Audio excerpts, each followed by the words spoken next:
86,400. 86,400. And I just spent 5 of them in silence.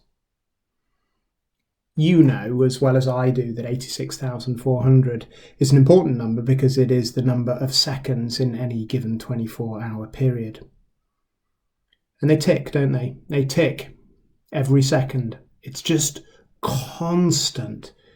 It goes on and on and on. They say time and tide wait for no one, and we'll come back to that expression in a little bit of time, but time waits for no one. It just keeps going.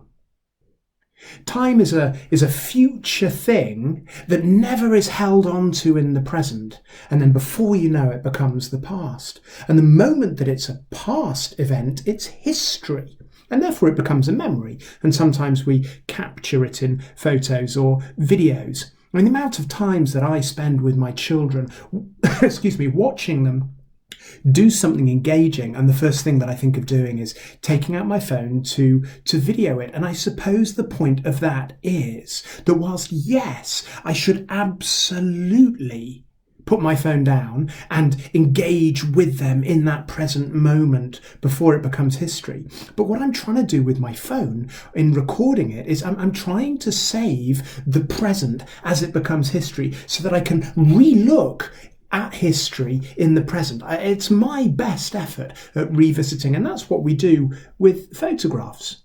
We might look at photos of when we were very young, and it's our way, not of reliving, but of remembering the past. Time and tide wait for no one.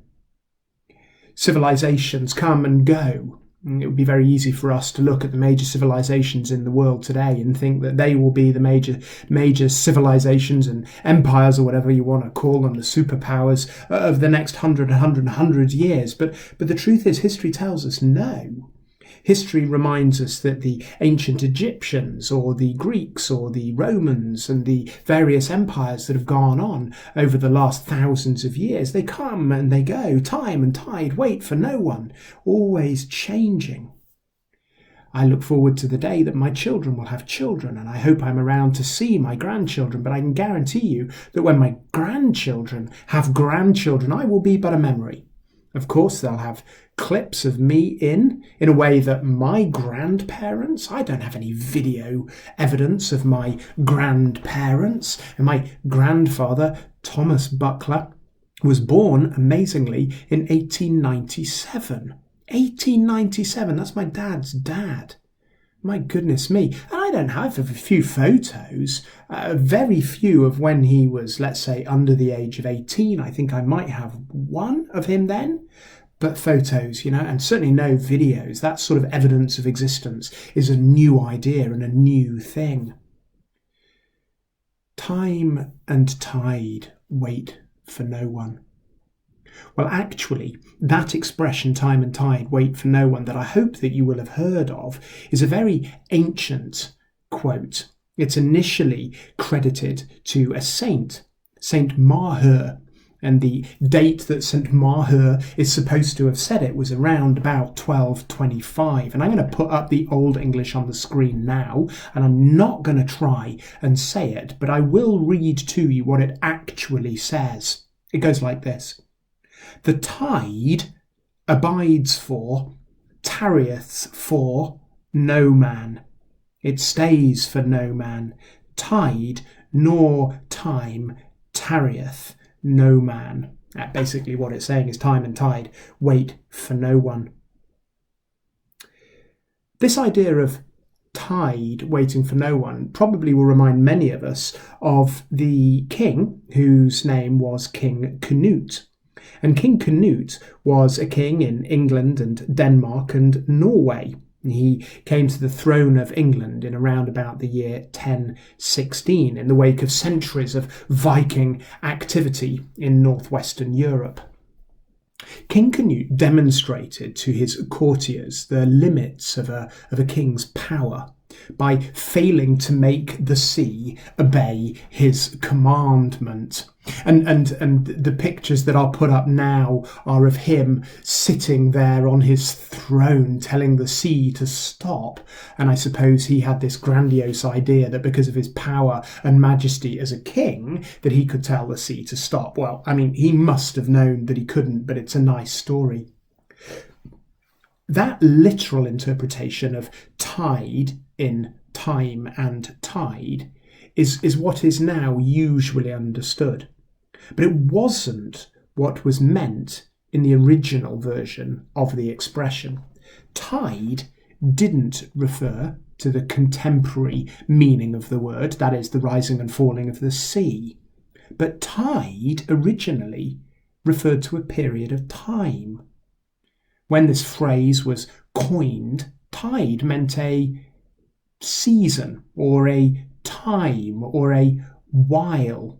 The word is still with us in some ways. We might say good tidings, which refer to a good event, or an occasion like Whitsuntide or noontide. This idea of tide being the rising and falling of the sea, no, that's a new interpretation or newer. Originally it was a period of time. I wonder if any of you have seen what is known as the Corpus clock. It's in Cambridge. I haven't actually seen it, but I've looked online and I've done some research into it. It's a very fascinating clock, and I'm going to show you a little bit of a clip now.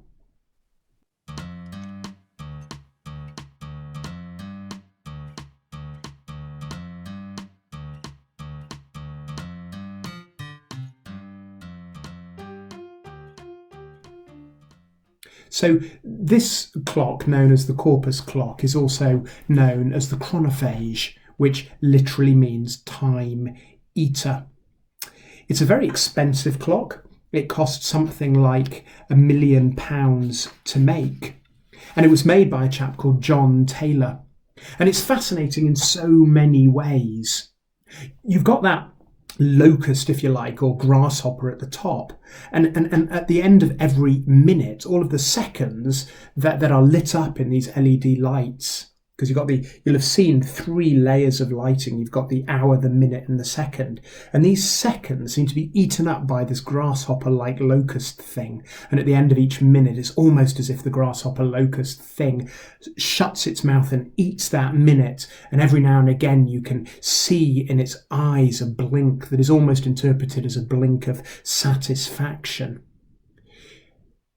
During every 5-minute period, time on that clock will go fast or will go slow, but after 5 minutes the time will be correct. So the clock is correct to every 5-minute period, but during the 5 minutes it will go faster and then it will go slower, and it's like that to reflect life. The creator, John Taylor, actually sounds like a bit of a pessimist, because he said that he doesn't view time as on our side. He says the chronophage, the time eater, will eat up all the time in your life. Well, I mean, that's pretty depressing, but it is true that one day we will be no more. Hopefully it's a long time in the future and that life will be good to us. But it does remind us of this idea of how we spend our time. If you look carefully, you'll see that the insect's mouth, it eats up those seconds. And below the clock is an inscription that is from the Bible. And it says, and I'll put the Latin up here, those Latin scholars will know that it says, "The world and its desires are passing away." The constant motion of the chronophage produces an eerie grinding sound. And the hour is marked by the sound of a chain creaking. And it's that creaking chain that then goes into a small wooden coffin in the back of the clock. It's a bit morbid, and to be perfectly frank, it's a bit depressing. But it reminds us about the constant movement of time. Time and tide wait for no one. And so what's the point of this assembly? Do I intend to be depressing? No, absolutely not. But what I do want to do is wake us all up, me included, to this notion of the finite nature of life, so that we can absolutely grab hold of life and live it to the max, live it to the full. There's a film with Robin Williams, which, not Robbie Williams, the pop star, but Robin Williams, the late actor. And in it, Dead Poet Society, he uses the wonderful phrase, carpe diem. Carpe diem, seize the day, seize the day. And I think the one thing that I want to learn as I continue through life is I want to be intentional about how I spend my time. I don't want to just float into different things and be like a cork on the current of the tide of the time of life, just going wherever it takes me. I want to be intentional about how I spend my time. As we go into these holidays that lie ahead soon enough, there's a time for play and rest. And when we're at school, there's a time for rest and play, yes, but there's also a time for study. And it's about getting this balance of time right. Life is a gift, and it's a wonderful gift. And it's a gift to be enjoyed, and it's a gift to help others enjoy too. This is the nature of human existence, to live it to the max, to get everything out of it, to live it in a wonderful, wonderful way, to enjoy the gift of life, and to help others or aid others to be able to do so too, because so many don't have the things that we have.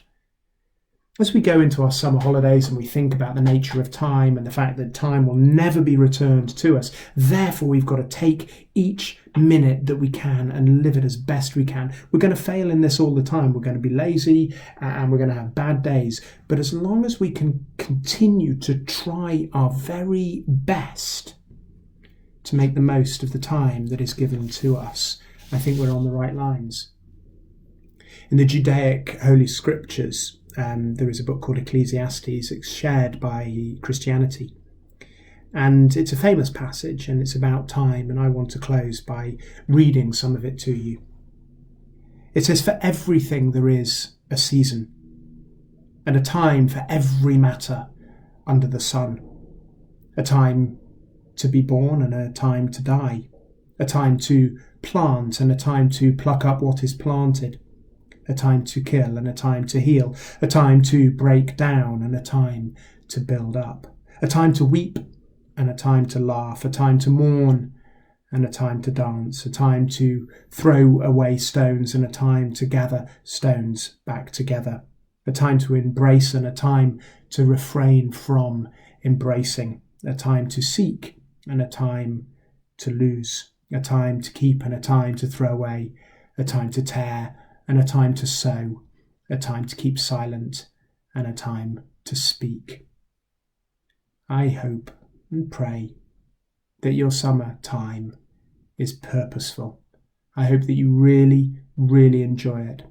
I hope that you have some wonderful time and create fantastic memories, not always recorded on your phone, but always enjoyed to the max. Have a great day, a great week, and if I don't see you beforehand, a wonderful, wonderful summer holiday.